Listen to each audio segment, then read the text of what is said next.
السلام عليكم. عاملين ايه يا حبايبي؟ اخباركم ايه؟ ان شاء الله تكونوا بخير. اللهم صل على سيدنا محمد. بقالنا زمن ما جبناش مشتريات مع بعض يا جماعه. اللهم صل على النبي. والله انا لسه طالعه دلوقتي الحمد لله. كنت بجيب حاجات كده يا جماعه، قلت اوريها لكم، كل حاجه بنشاركها معاكم يا جماعه. والجو ايه؟ الله يا رب يرحمنا برحمته الواسعه، اللهم اجرنا من النار جميعا اللهم امين. المهم يا حبايب قلبي، صلوا على النبي عليه الصلاة والسلام. أنا علشان خاطر نضفت الحاجة ديت أقوم كده عشان نرمي الزبالة، قلت عشان ألحق إيه أرمي القشر فيها. بدأنا جايبة كيلو كوسة على ربع بطاطس كده قطعت ده ليا، بيبقى حاجات مسلوقة ليا بعملها بمية يا جماعة، بسلقها بمية، حط فيها كده هو حبة ملح، قال لي ممنوع التوابل ولا أي حاجة، بسلقها كده وكل شويه باخد ايه وحدتين. ده انا جايبه كيلو كوسه اللهم صل على النبي ب 15 جنيه. والبطاطس بقى انا واخده بطاطستين كده مقطعاهم، بصوا مربعات صغيره كده، بصوا صغننه قوي، قال يا دوبك يعني هي ايه كل واحده واحده كده، ما تكبريش الايه المكعبات اهو يا حبايب قلبي. اللهم صل على النبي. ده اكل الفرفوش، ده اكل الفرفوش. افضل على كده لامتى نعيشنا السلام عليكم. ده مانجي الجميل. نعيشنا يا رب باذنك يا رب، قال لي لمده 3 اشهر. نعمه ورضا الحمد لله، كله بيعدي ان شاء الله باذن الله.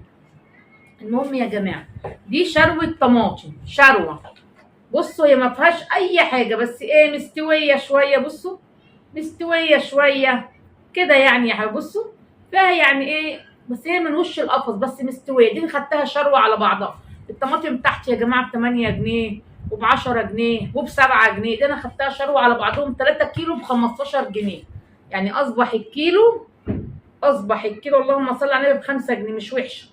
مستويه. انا هخش اصلصلها دلوقتي يا جماعه، مش وحشه. انا لو لقيت كنت لاقيها وحشه ما كنتش خدتها.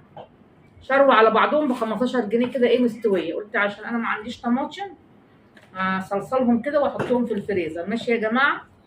وجبت علبه ماجي يا جماعه، دي كنا بنجيبها ب 15 وب 16 جنيه، ب 33 جنيه. 33 جنيه يا جماعه. انا بس احنا بنسيبها على ربنا، بس هو يعني مش بنكتر منها قوي يعني. 33 جنيه عشان بيقول لك خطر. وجايبه للفرفوشه ايه تاني يا فرفوشه يا مفرفشه، ما خلاص الفرفوشه خلاص نزلت يا حبايب قلبي خالص. انا فرحانه بنفسي قوي قوي قوي، بسم الله ما شاء الله. بقيت ماشيه كده حاسه.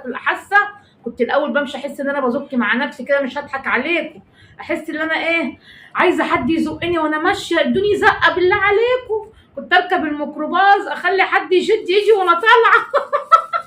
دلوقتي الله اكبر بسم الله ما شاء الله، بقيت اطير على الارض كده بسم الله ما شاء الله. ولسه يا جماعه لسه 15 كيلو بردك حلوين ما شاء الله، شحوم نزلت من الجسم. ولسه يا حبايب قول له استمر يا فرفوش بسم الله ما شاء الله. وجبت بتاعت عصير بيوري يا جماعه، صراحه لقيتها اوفر. انا بجيب الواحده ب 10 جنيه، وصراحه منطقتنا ديت ما فيهاش حاجه خالص، ما فيهاش البيور، فيها اللي هي العادي. جبتها من العباسيه والله. فبجيب الواحده ب 10 جنيه. فقلت يا بنتي يا فرفوشه ايه، هاتي الواحده على بعضها كده تقعد معاكي، التانية شفطه والتانية ما بنلاقيهاش. فدي يا حبايبي جبتها ب 35 جنيه كيلو. مكتوب عليه 1 لتر، يعني كيلو لتر يا جماعه. النبي عربي عليه الصلاه والسلام. ماشي يا حبايب قلبي. وجبت ايه تاني يا فرفوشه؟ جبت بطاطس يا جماعه الحمد لله والشكر لله. والله قال لي ب 15، قلت له لا مش هاخد. قال لي خلاص يا ابو محمود خديها ب 12. خدتها ب 12 جنيه والله يا جماعه. هي كده ب 12، بس ايه انا جبتها يعني ايه اللي هي فيها نقره حمراء دي الحلوه بتاعت التحمير، ب 12 جنيه. جبت 3 كيلو ب 36 جنيه. اللهم صل على سيدنا محمد. وجبت ايه تاني يا فرفوشه؟ الفرفوشه مش قادره تتكلم يا جماعه وربنا. وجبت ايه تاني؟ جبت بتنجان رومي. يا رومي، في ناس بتسميه بتنجان قلايط، ده رومي اللي بتعملوا منه بابا غنوج، بنعمل منه المسقعه. حلو يا حبايبي، بينفع صراحه. العيال بيقشروه وساعات بيفطروا بيه كده جنب حبه بطاطس، جنب قرن فلفل مقلي عليه حبه ملح كده. هو نعمه ورودة الحمد لله. مفيش حاجه رخيصه اليومين دول زي ما انتم عارفين، كل حاجه ايه يا ولا. ده انا جبت كيلو وربع ب10، اداني 2.5 ب20 اهو، شنجان الرومي ده. ماشي يا حبايب قلبي، اللهم صل على سيدنا محمد. وخلي ايه اليمين الاول، ربنا يجعلنا من اهل اليمين يا رب. والرز يا جماعه ما كانش عندي رز صراحه، انا دلوقتي بجيب السايب، لقيت التاني غالي مش هضحك عليك. التاني اللي هو المغلف الكيلو ب30 وب35، انا بجيبه سايب ب25 جنيه دلوقتي يا جماعه، يعني فرق 10 جنيه بس. انا لاقيه الرزايه بلدي وحلوه يعني، ما يجراش حاجه ننقيها ونغسلها. التاني كان منه للحله كان نضيف، اللي هو بتاع اللي هو رز الساعه ده. فالوقت ده محتاج توفير، وبالذات البيت اللي محتاج ما شاء الله يعني 5 6 عيال. فربنا يعيني على اللي انا فيه يا رب. قولوا ربنا يعينك يا فرفوشه على اللي انت فيه، ويقويكي على اولادك بحق جاي النبي.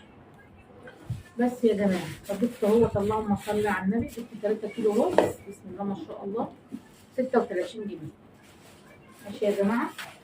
وجبت نص كيلو 36 جنيه ايه ب 75 جنيه، ب 75 جنيه. وجبت نص كيلو دقيق ب9 جنيه. دقيق برضك جبته سايب. كنت الاول بجيب كل حاجه اكياس ومغلفه، فدلوقتي بقى ايه الحاجه من كتر ما هي غاليه الواحد بقى يشتري سايب صراحه، مش وحش الحمد لله. رضا نص كيلو دقيق. وبص يا جماعه جبت ايه تاني يا فرفوش، جبت ايه تاني يا فرفوشه ب10 جنيه فلفل اسود، وب10 جنيه كمون، وب5 جنيه ذره في شبل العيال وب5 جنيه بهارات حلوين. رضا الحمد لله. ايه ده مين اللي بيخبط كده؟ ماشي يا حبايب قلبي الفرفوشه. وجبت ايه تاني؟ مين يا فرح؟ مين؟ طيب حاضر. وجبت قول له ثانيه واحده، اقفل الباب قول له ماما جايه ثانيه واحده. ربنا يحبب فينا خلقه كمان وكمان يا جماعه. وجبت ايه تاني يا فرفوشه؟ اللهم صل على النبي. جبت 4 اكياس، 3 ولا 4؟ لا 3. 3 اكياس سباكيتي ما شاء الله تبارك الله. وجبت 3 فرن اللي هي الاقلام. ماشي يا حبايب قلب الفرفوشه اهو، اللهم صل على النبي. وجبت كيلو شعريه سايبه ب20 جنيه، نص ونص اهو. والف حمد وشكر لله. وربنا يجعل بيتنا مستور دايما يا رب، يجعل مستور يا رب بيتكم دايما على طول يا رب، ويستر عرضكم ويصلح حالكم ويكفيكم شر المرض. صراحه الحاجه دي بتبقى ستره في البيت يا جماعه، والله كيس الملح بيبقى ستره في البيت، وحده الماجي دي تبقى ستره في البيت. انتوا عارفين امبارح مش هضحك عليكم، انتوا عارفين انتوا احنا اسره مع بعضينا. امبارح كانوا عايزين يتعشوا، فعندي صراحه جناحات في الفريزر، فقلت اما اعمل ايه، اقطع لهم كده بطاطس كده ايه واعملها ني في نومه، دي اكلتهم المفضله بيحبوها يا حبايبي في الصيف. وعندي الجناحات صراحه بيحبوا في البطاطس فلفل، بيحبوا فيها فلفل. انا ما كانش عندي فلفل، كان خلص من عندي، زعلت من نفسي قوي والله العظيم يا جماعه. لقيتش عندي فلفل، فطلبنا من اخواتنا وحبايبنا. فربنا يجعل البيت دايما مستور يا رب بحي. الحمد لله حتى لو حاجه بسيطه سترة بيتك، والحمد لله حتى لو حاجه كده اهوت الناس لا مؤاخذه مستويه وتخليها عندك في الثلاجه مستويه وتعمليها برضك بيتك مستور. الحمد لله. يكفيكوا شر المرض ولا يحوجكوا لحد، ويصلح حالكم ويخليكم اولادكم. وادعوا لي دعوه حلوه من قلبكم عشان انا بمر بايام ما يعلم بها الا ربنا. قول الله يعينك على عيالك يا فرفوشه، وعلى حالك وعلى الدنيا كلها اللي انت فيها. الله يعينك على عيالك وعلى الحمل اللي انت شايلاه فوق كتافك. والحمد لله ربنا مش بينسى حد، نحمد ربنا ونشكر صبر. الف حمد وشكر لله. نستودعكم الله يا احلى اخوات في الدنيا، ويا رب يكفيكوا شر المرض يا رب، ويخلي لكم اولادكم ويصلح حالكم حالنا. ودعوه حلوه من قلبكم للفرفوشه. السلام عليكم ورحمه الله وبركاته.